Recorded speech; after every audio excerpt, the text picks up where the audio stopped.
My name's Paul Gray and I'm a researcher at UTS Jumbanna, where I lead their Child Protection Research Hub.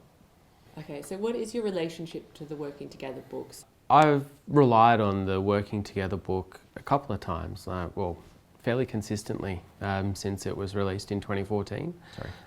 I did my psychology degree in the 2000s and throughout that entire undergraduate degree, we really didn't talk about Aboriginal psychology or even the implications of non-Indigenous psychology for Aboriginal and Torres Strait Islander families and communities.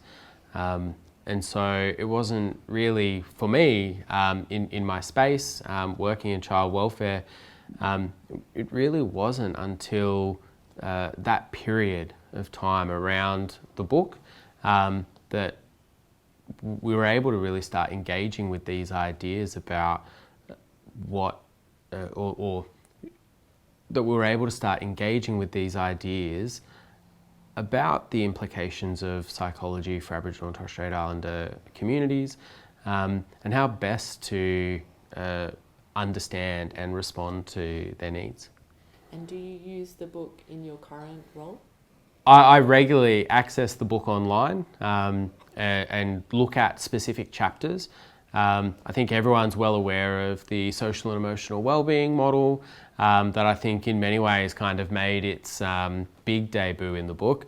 And we rely on that a lot and the iterations of it that have come since. But more generally, just the way that the various chapters of the book and the Aboriginal and Torres Strait Islander contributors to the book have conceptualised a space for Aboriginal and Torres Strait Islander psychology and for Aboriginal and Torres Strait Islander social and emotional wellbeing, whether you're talking about the wellbeing of children and families, which is obviously very important to the work that I do, but also, you know, in various other applied fields as well. So yeah, I'll grab a chapter here and there as I'm looking at different things and really take that opportunity to position the work that we are doing in those perspectives, kind of resisting the way that these disciplines have been constructed, often without us. If you had to describe the book to someone who'd never heard of it, what would you say? I find the book to be a really important contribution to this conversation about how we understand social and emotional wellbeing, how we understand mental health, specifically in the context of Aboriginal and Torres Strait Islander communities, how we elevate Aboriginal and Torres Strait Islander perspectives in how we understand those spaces, and therefore how we respond to the needs of communities who are grappling with these challenges. Do you have any stories or anecdotes about using the book, sharing the book with others, their response to it? One of the things that I've found myself doing more and more recently is particularly drawing on particular chapters, like the social and emotional wellbeing model that is in the chapter from Graham G and others, and inviting other sectors to really think about what this means for them. So for example, we included it in a recent paper that we wrote with my colleague and friend Vanessa Edwidge, a psychologist out in Sydney, talking about the significance of culture for healing and for rehabilitation as an expert report as part of the Bug Me Bar book in New South Wales. And so that's been a really interesting position to talk about these issues because what we've found is that has been used by legal practitioners and others to really think about when Aboriginal people are in these spaces, how we're responding in a way that is actually starting to think about the wellbeing implications. So, you know, there's obviously a lot more complexity to that space than just that, but I think that is one of the things that I've really, that we rely on this book for. We have done a similar thing in the child protection space really trying to get people to think about care plans and those sorts of tools within those structures that are not kind to Aboriginal children and families and do not achieve good outcomes for them. And really saying into those systems, you need to prioritise Aboriginal perspectives of wellbeing. You need to build that into your practice if you want to achieve better outcomes for children and young people.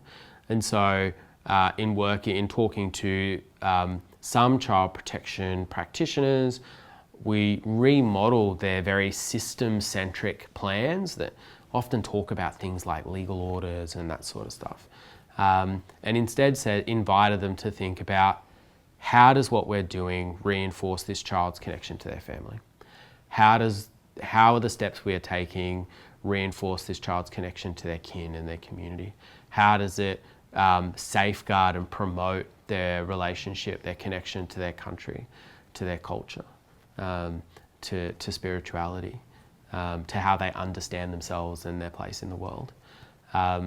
And that really challenges some of those systems that have been built in ways that are not about recognising those things. And so, we rely on the book and try to drag it into those spaces as a way to really challenge the logics of those systems that continue to harm our families. What is your favourite thing about the book? My favourite thing about the Working Together book is that it challenges the discipline of psychology, that it challenges its logics and really starts to put forward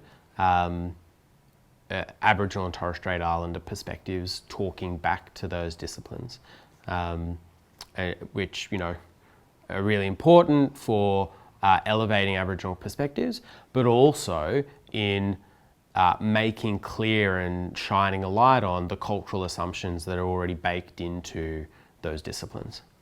What does the book mean to you? The Working Together book has been an inspiration for me in my work, in how I think about the position of Aboriginal and Torres Strait Islander perspectives.